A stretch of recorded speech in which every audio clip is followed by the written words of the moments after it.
Hello everyone. சிப்பி காளான் இருக்குது இல்லையா, அதாவது இங்கே பட்டை காளான்னு சொல்லுவோம், ஆயிஸ்டர் மஷ்ரூம் ஒரிஜினல் நேம். அதை வச்சு இன்றைக்கி சூப்பரான ஒரு பிரியாணி, சிக்கன் பிரியாணியை அப்படியே ரீப்ளேஸ் பண்ணும். செம்ம டேஸ்ட்டாக இருக்கும்.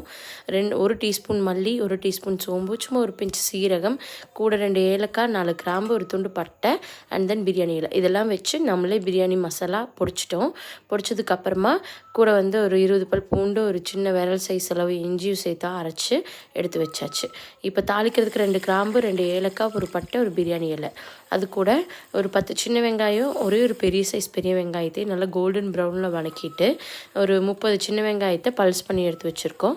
அதையும் வதக்கிட்டு இஞ்சி பூண்டு பேஸ்ட்டையும் போட்டு வதக்கிட்டு எல்லாம் எண்ணெய் பிரிஞ்சு வதங்கினதுக்கப்புறமா ஒரு கிளாஸ் அரிசிக்கு ஒரு தக்காளி, அப்போது நான் 3 கிளாஸ் அரிசி எடுத்திருக்கேன். ஸோ 3 தக்காளி நம்ம ரெடி பண்ணி வச்சுருக்கேன்.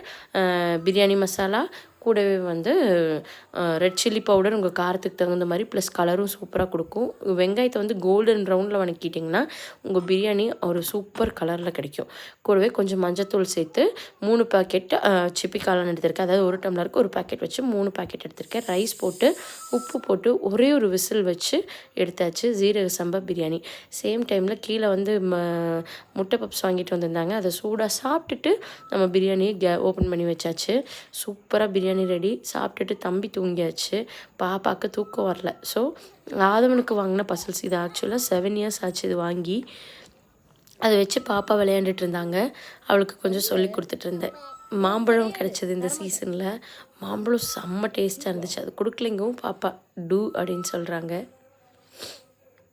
வீடியோ பார்க்குறவங்க மறக்காமல் சப்ஸ்கிரைப் பண்ணிக்கோங்க. தேங்க்ஸ் ஃபார் வாட்சிங். அடுத்த வீடியோவில் பார்க்குற வரைக்கும் பாய். கண்டிப்பாக ட்ரை பண்ணி பாருங்கள். சூப்பராக